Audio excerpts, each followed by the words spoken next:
Below is Chapter 1 of the Book of Judith. Let me know if you'd like to continue with more chapters after this. Judith, Chapter 1, The Rise of Nebuchadnezzar I. It was the 12th year of the reign of Nebuchadnezzar, who ruled over the Assyrians in the great city of Nineveh. At that time, Arphaxad, who ruled the Medes in Ecbatana, 2 fortified Ecbatana with walls of hewn stones 3 cubits thick and 6 cubits long. He made the walls 70 cubits high and 50 cubits wide. He also built towers 100 cubits high and fitted them with foundations 60 cubits wide.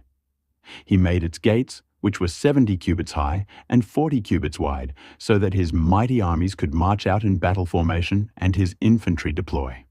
In those days, King Nebuchadnezzar waged war against King Arphaxad in the great plain that is on the borders of Ragau. 6.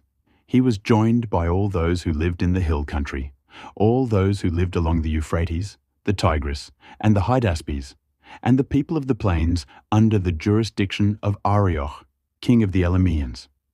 Thus, many nations joined the forces of the Chaldeans. Nebuchadnezzar's call to arms. 7.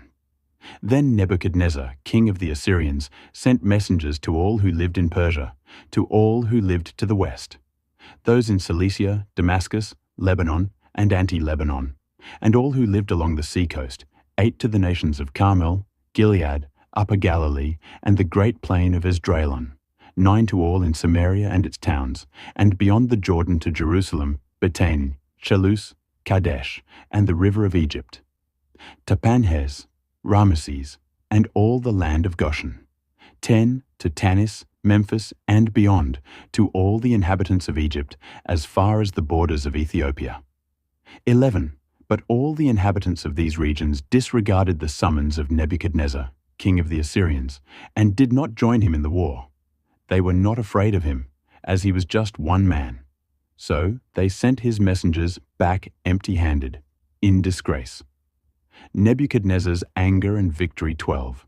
Then Nebuchadnezzar became very angry with this entire region, and he swore by his throne and kingdom that he would take revenge on all the territories of Cilicia, Damascus, and Syria, and would destroy with his sword all the inhabitants of Moab, Ammon, Judea, and Egypt, as far as the coasts of the 2 seas.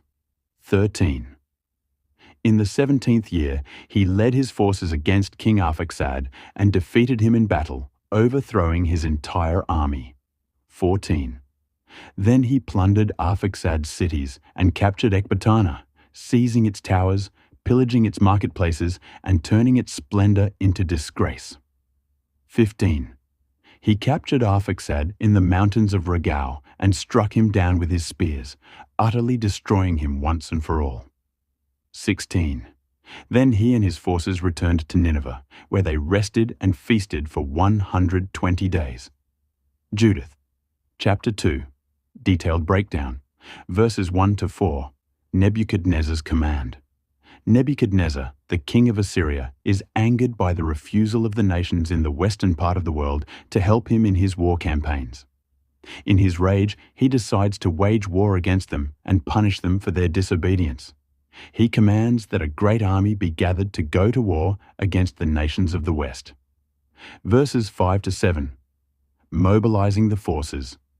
Nebuchadnezzar orders his military leaders to assemble a massive army. His orders are to gather soldiers from all over his empire, particularly from the regions of the north, to prepare for a large-scale assault. The army is described as vast, including infantry, cavalry, and all kinds of military personnel. Nebuchadnezzar ensures that the preparation for war is thorough and complete. Verses 8 to 10. The total war strategy.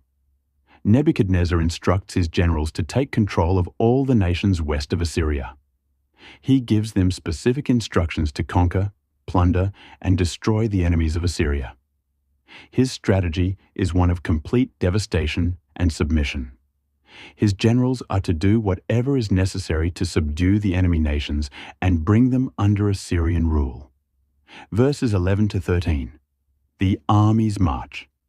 After receiving these orders, Nebuchadnezzar's army begins its march towards the western regions. The army consists of hundreds of thousands of soldiers, and they are fully equipped for battle.